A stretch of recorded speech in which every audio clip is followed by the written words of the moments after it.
Hello friend, आप सभी का स्वागत है मेरे YouTube channel GS SST classes with Ganesh Karki. मेरे वीडियो को लाइक, शेयर तथा कमेंट करके ज़रूर बताएं कि आपको यह वीडियो कैसा लगा और साथ ही मेरे चैनल को सब्सक्राइब करके बेल आइकन ज़रूर प्रेस करें। हेलो दोस्तों, आज हम अध्ययन करेंगे भारतीय संविधान में वर्णित मौलिक अधिकारों में स्वतंत्रता के अधिकार का। यानी कि इससे पहले मौलिक अधिकारों में मेरे द्वारा 2 पार्ट दे दिए गए हैं। आप अगर विस्तृत तरीके से पहले से अगर मौलिक अधिकारों के बारे में जानना चाह रहे हैं तो पार्ट 1 और पार्ट 2 जरूर देखिएगा। आज आरंभ करते हैं पार्ट 3 का। पहला टॉपिक होगा स्वतंत्रता का अधिकार, जिसका उल्लेख अनुच्छेद 19 से 22 तक किया गया है। इसके अंतर्गत अनुच्छेद 19 में स्वतंत्रता का अधिकार यानी कि अनुच्छेद 19 का एक यानी कि पहले का ए उसमें वर्णित है वाक, अभिव्यक्ति व भाषण की स्वतंत्रता, यानी कि बोलने की शक्ति, अभिव्यक्ति की और भाषण की शक्ति। दूसरे में है यानी कि जो 19 का ए का बी है, इसमें शांतिपूर्ण निरायुध सम्मेलन करने की जो स्वतंत्रता आपको दी गई है इसमें। तीसरा है 19 का ए का फर्स्ट का सी, यानी कि संघ तथा संगठन बनाने की स्वतंत्रता।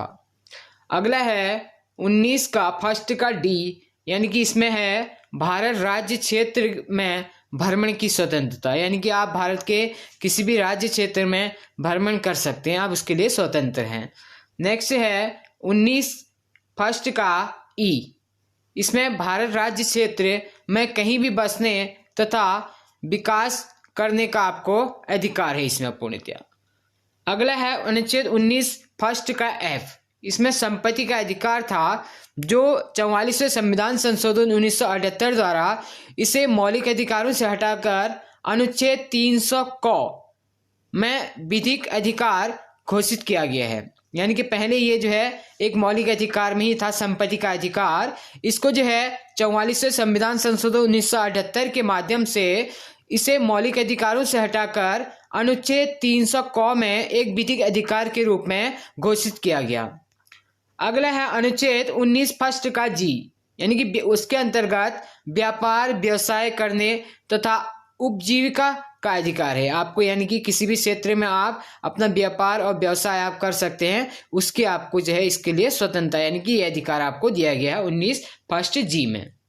एक बहुत ही इम्पोर्टेंट नोट है कि जो सूचना का अधिकार है, अपनी निजी संपत्ति पर झंडा फहराने का अधिकार और प्रेस की स्वतंत्रता, ये तीनों ही जो पार्ट हैं ये 19 का फर्स्ट का ए का भाग है, यानी कि जो अनुच्छेद 19 फर्स्ट ए का जो भाग है, इसके अंतर्गत ही आपको सूचना का जो अधिकार है, अपनी जो निजी संपत्ति है आपकी, यानी कि अपने बिल्डिंग पे कहीं भी आप झंडा फहरा सकते हैं। और जो प्रेस की स्वतंत्रता है, ये काफ़ी पूछा जाता है क्वेश्चन में भी कि प्रेस की स्वतंत्रता किस अनुच्छेद में वर्णित है। ठीक है, ये अनुच्छेद 19 में वर्णित है, स्पष्ट है, अनुच्छेद 19 में कहा जाता है। नेक्स्ट है अनुच्छेद 20। ठीक है, अनुच्छेद 20 है अपराध एवं दोष सिद्ध के संबंध में संरक्षण, यानी कि जो अपराध और दोष होगा उसको सिद्ध करने के संबंध में आपको क्या क्या संरक्षण दिया गया है। ठीक है, पहला है अनुच्छेद 20 का ए। ठीक है, अनुच्छेद 20 का ए, इसमें आपको ये स्वतंत्रता दी गई है कि अपराधी व्यक्ति को सजा उसी के तहत दी जाएगी जो अपराध के समय पर हुआ है। यानी कि ये नहीं कि आपने जब अपराध किया था उस समय पे सजा और थी, और जो इस समय पे वर्तमान में जो अपराध है की जो सजा है वो अलग है। यानी कि जो सजा आपको उसी के तहत दी जाएगी जब आपने अपराध किया था, यानी कि जब पहले आपने अपराध किया था तब जो सजा थी उसी के अनुसार ही आपको उस समय सजा दी जाएगी। ठीक है, दूसरा है अनुच्छेद 20 का बी, एक ही अपराध के लिए दोहरा दंड नहीं दिया जाएगा, यानी कि एक अपराध के लिए एक ही दंड आपको दिया जाएगा, उसमें दोहरा दंड आपको नहीं दिया जाएगा। ठीक है, नेक्स्ट है अनुच्छेद 20 का सी, इसके विरुद्ध इसमें है कि अपने विरुद्ध किसी व्यक्ति को गवाही देने के लिए आप बाध्य नहीं कर सकते, यानी कि किसी भी व्यक्ति को अपने विरुद्ध जो है किसी भी व्यक्ति को गवाही देने के लिए बाध्य नहीं किया जा सकता। अगला आता है अनुच्छेद 21 प्राण एवं दैहिक स्वतंत्रता। ठीक है, इसके अंतर्गत बहुत ही इंपॉर्टेंट ये पॉइंट है जीवन जीने का अधिकार।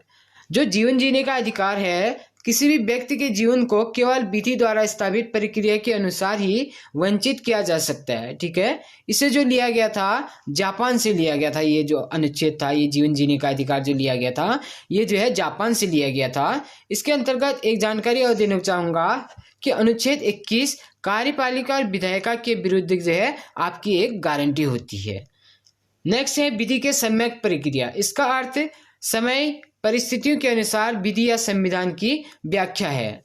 ठीक है, व्याख्या आपको करना है। इसे जो है यूएसए से लिया गया है। इसे के बारे में कहा जाता है कि जो न्यायाधीश बोलेगा वही संविधान होगा।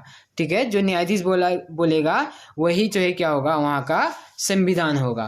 बट 1978 में भारत विधि द्वारा स्थापित प्रक्रिया से विधि के सम्यक प्रक्रिया की ओर बढ़ा। जो भारत बढ़ा इसकी ओर, जो अमेरिका वाला जो न्यायालय यानी कि जो विधि के सम्यक प्रक्रिया की जो सुविधा दी गई थी, इसके अंतर्गत जो भारत में जो प्रयास हुआ था वो 1978 में हुआ था। एक नोट जो है इम्पोर्टेंट है कि जो सर्वोच्च न्यायालय के निर्णय दिया कि मेनका गांधी का पासपोर्ट उन्हें वापस किया जाए। एक बार जो है मेनका गांधी जो है विदेश जा रही थी, तो उस समय पे जो है भारत में कांग्रेस सरकार थी, तो कांग्रेस सरकार ने क्या करा कि जो मेनका गांधी थी उनका पासपोर्ट जो है एयरपोर्ट भी जब्त कर दिया। तो उसमें ये तब संशोधन किया था सर्वोच्च न्यायालय कि सर्वोच्च न्यायालय ने ये निर्णय लिया था तब कि मेनका गांधी का पासपोर्ट उन्हें वापस दिया जाए, क्योंकि विदेश घूमने का अधिकार उनका क्या अपना जीवन जीने का अधिकार है। ठीक है, जीवन जीने का अधिकार है, विदेश घूमने का अधिकार भी। इसके अंतर्गत जो है इसमें कुछ जो जीवन जीने का अधिकार है, इसमें अधिकार आते हैं आपके, जैसे टेलीफोन टेप न किए जाने का अधिकार, स्वच्छ पर्यावरण का अधिकार, स्वच्छ पीने योग्य पानी प्राप्त करने का अधिकार, विवाह करने का अधिकार और प्रारंभिक शिक्षा का अधिकार। इसके जो है अनुच्छेद 21 का ए जो है, इसके अंतर्गत 6 से 14 वर्ष के बच्चों को निःशुल्क और अनिवार्य शिक्षा की व्यवस्था की गई है। इस अनुच्छेद को भारतीय संविधान में जो जोड़ा गया था वो जोड़ा गया था 86वां संविधान संशोधन 2002 के तहत। इस प्रारंभिक शिक्षा का अधिनियम को यानी कि भारत में जो लागू किया गया था 1 अप्रैल 2010 को लागू किया गया था। एक बहुत ही इम्पोर्टेंट नोट है कि सर्वप्रथम जो निःशुल्क शिक्षा की बात कही थी, ये जो है 1910 में गोपाल कृष्ण गोखले जी ने कही थी। जो भारत में प्रथम बार निःशुल्क शिक्षा की बात की थी वो जो है श्री गोपाल कृष्ण गोखले जी ने की थी 1910 में। अगला आता है अनुच्छेद 22 गिरफ्तारी तथा नजरबंदी के संबंध में संरक्षण। यानी कि जो है आपको गिरफ्तार किया जाता है, नजरबंदी की जाती है आपकी, तो उस संबंध में आपको क्या क्या संरक्षण प्राप्त है। इसमें आता है पहला अनुच्छेद 22 का ए, गिरफ्तार किए गए व्यक्ति को गिरफ्तारी के कानून से अवगत कराना। यानी कि उसको क्या क्या कानून उसके अंतर्गत है जिसके अकॉर्डिंग आपको गिरफ्तार किया गया है, वो जानकारी उसको देने का यानी कि लेने का अधिकार उसको है। ठीक है, यानी कि आप उससे अवगत कराएंगे कि क्यों आपको गिरफ्तार किया गया है। दूसरा है अनुच्छेद 22 का बी, गिरफ्तार किए गए व्यक्ति को 24 घंटे के अंतर्गत निकट के मजिस्ट्रेट के समक्ष पेश करना होगा। यानी कि जिसको आपको गिरफ्तार किया गया है तो आपको जो है मजिस्ट्रेट के पास जो है उनके समक्ष जो है आपको 24 घंटे के अंतर्गत जो है आपको वहाँ पे पेश करना होगा। इसमें आपका जो यात्रा समय होगा वो शामिल नहीं होगा इसमें।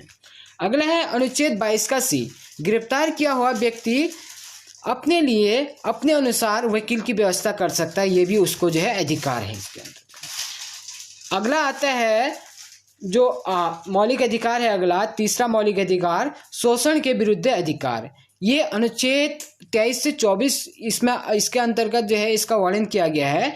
एक व्यक्ति द्वारा दूसरे व्यक्ति का शोषण न हो तथा समाज में समानता बनी रहे, इसके लिए भारतीय संविधान में 2 प्रावधान इसके अंतर्गत किए गए थे। पहला था अनुच्छेद 23। अनुच्छेद 23 में मानव के दुर्व्यवहार तथा बलात्कार का निषेध, यानी कि इसमें जो है इसी अनुच्छेद के अंतर्गत ही दास प्रथा पर जो है प्रतिबंध लगाया गया था। अगला है अनुच्छेद 24 में यह कहा गया है कि 14 वर्ष से कम आयु के बच्चों को कारखानों तथा अन्य जोखिम भरे कार्यों में नियुक्ति नहीं किया जा सकता है। यानी कि जो है अनुच्छेद 24 में कहा गया है कि 14 वर्ष से जो कम आयु के बच्चे हैं उनको किसी भी कारखानों या जोखिम भरे कार्यों में जो है नियुक्ति यानी कि कार्य के लिए उनको जो है प्रोत्साहित नहीं किया जाएगा। अगला आता है जो अगला मौलिक अधिकार है, चौथा मौलिक अधिकार धार्मिक स्वतंत्रता का अधिकार। इसमें जो है इसका जो वर्णन किया गया अनुच्छेद 25 से 28 के मध्य किया गया है। तो अनुच्छेद 25 में कहा गया है कि प्रत्येक संप्रदाय के व्यक्ति को अपने धर्म का प्रचार प्रसार करने की क्या है स्वतंत्रता है। यानी कि जो है किसी अनुच्छेद 25 में कहा गया है कि प्रत्येक संप्रदाय के व्यक्ति को अपने धर्म का प्रचार और प्रसार करने की पूर्ण स्वतंत्रता है। इसमें काफी इंपॉर्टेंट नोट है कि सिखों द्वारा जो कृपाण धारण किया जाता है वो भी जो है धार्मिक स्वतंत्रता के अधिकार के अंतर्गत ही आता है, अनुच्छेद 25 के अंतर्गत। यानी कि अगला है अनुच्छेद 26। अनुच्छेद 26 में कहा गया है कि इस अनुच्छेद के तहत धार्मिक संस्थाएं खोलने का अधिकार है। यानी कि जो है मनुष्य को जो है यानी कि ह्यूमन को जो है व्यक्ति जो नागरिक है उसको धार्मिक स्वतंत्रता का अधिकार के अंतर्गत अनुच्छेद 26 में कहा गया है कि उसे जो है धार्मिक संस्थाएं खोलने का पूर्ण अधिकार है। अगला आता है अनुच्छेद 27। राज्य किसी भी ऐसे व्यक्ति को कर देने के लिए बाध्य नहीं कर सकता जिसकी आय किसी धार्मिक संप्रदाय की उन्नति या पोषण में व्यय करने के लिए निश्चित की गई हो। यानी कि जो है अगर आपकी जो है आय जो है किसी धार्मिक संप्रदाय की उन्नति में जो है यानी कि लग रही है, यानी कि वहाँ पे आपका जो है उसके कारण उस धार्मिक क्षेत्र का विकास हो रहा है संप्रदाय का, तो उसमें जो है आपको राज्य को जो है किसी भी ऐसे व्यक्ति को से जो है कर देने के लिए बाध्य नहीं किया जाएगा। ठीक है, जैसे कि लास्ट टाइम पे जो है जब नोटबंदी हुई थी तो उसमें भी आपने देखा था कि काफ़ी लोगों ने जो है जो अपनी आय की जो ब्लैक मनी थी उसको जो है धार्मिक संप्रदायों के साथ जोड़ दिया, जिस कारण उनको जो है टैक्स से जो है काफ़ी छूट मिली थी।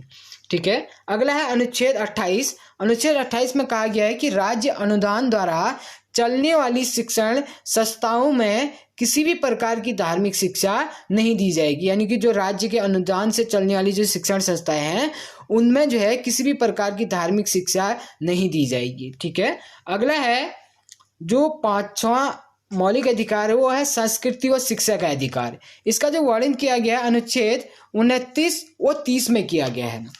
अनुच्छेद 29 के तहत कहा गया है कि अल्पसंख्यक वर्ग के लोगों को अपनी भाषा, लिपि तथा संस्कृति को संरक्षित रखने का अधिकार है। यानी कि इसमें कहा गया है कि अल्पसंख्यक जो वर्ग है के लोगों को जो है अपनी जो भाषा है यानी कि अपनी जो लोकल भाषा या अपनी लिपि है, अपनी संस्कृति है उसको संरक्षित हुआ रख सकता है, ये अधिकार उसको दिया गया है। अगला आता है अनुच्छेद 30। अनुच्छेद 30 में कहा गया है कि अल्पसंख्यक वर्ग के लोगों को अपनी पसंद की शिक्षण संस्थाएं खोलने का अधिकार है। यानी कि अल्पसंख्यक वर्ग के लोगों को जो है अपनी पसंद की शिक्षण संस्थाएं खोलने का पूर्ण अधिकार है, ये कहा गया अनुच्छेद 30 में। ठीक है, ये दोनों थे संस्कृति व शिक्षा का अधिकार। अगला आता है अंतिम जो अधिकार है मौलिक अधिकारों में अंतिम अधिकार रहेगा संवैधानिक उपचारों का अधिकार। इसका जो वर्णन किया गया है पूर्णतया अनुच्छेद 32 में किया गया है। इसके अंतर्गत किसी भी मौलिक अधिकार के उल्लंघन होने की स्थिति में अनुच्छेद 32 के अंतर्गत सर्वोच्च न्यायालय 5 प्रकार के रीट जारी कर सकते हैं। यानी कि 5 प्रकार के जो है नियम जो है सर्वोच्च न्यायालय इसके अंतर्गत है संवैधानिक उपचारों के अधिकार के अंतर्गत जो है इसमें 5 प्रकार की जो है रीट जो है सर्वोच्च न्यायालय क्या कर सकता है, जारी कर सकता है।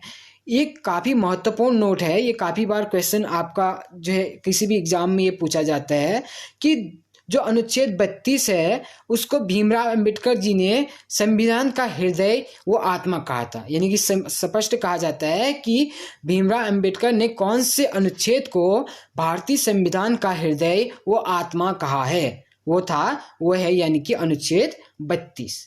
ठीक है, और इसके अंतर्गत जो 5 रीट मैंने आपको अभी जानकारी दी, सर्वोच्च न्यायालय जो 5 प्रकार के रीट जारी किए थे उसमें पहला रीट है बंदी प्रत्यक्षीकरण।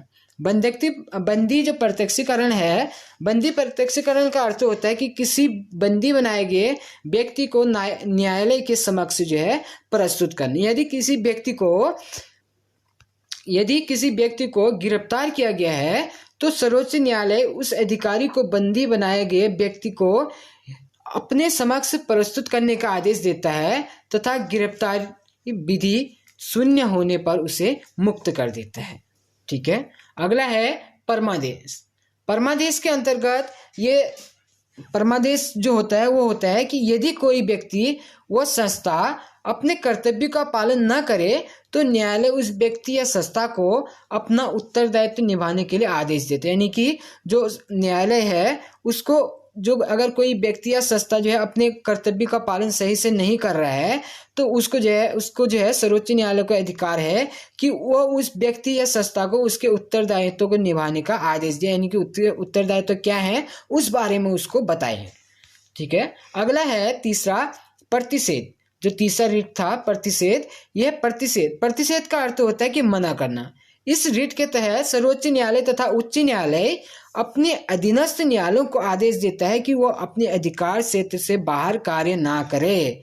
यानी कि जो उच्च न्यायालय हैं और अधीनस्थ न्यायालय हैं, जो उनके कार्य हैं, अगर वो अपने कार्यों के अतिरिक्त यानी कि बाहर अपने से या अधिक के जो सर्वोच्च न्यायालय के जो कार्य हैं उनको भी कर रहा है या अन्य कार्य भी कर रहा है, तो सर्वोच्च न्यायालय को ये अधिकार है कि वो जो है उच्च न्यायालय तथा अधीनस्थ न्यायालयों को आदेश देगा कि वो जो कार्य करें वो उनके अधिकार क्षेत्र में नहीं है, इसलिए जो है वो अपने अधिकार के अंतर्गत जो कार्य उसके अधिकार के अंतर्गत आते हैं इनके, वही कार्य करें। ठीक है। अगला है चौथा उत्प्रेक्षण।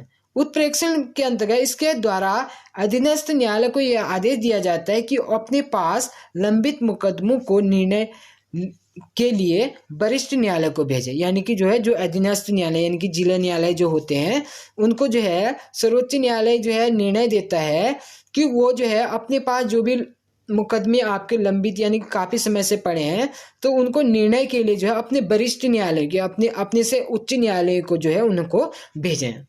और अंतिम रीट जो है वह है अधिकार परीक्षा।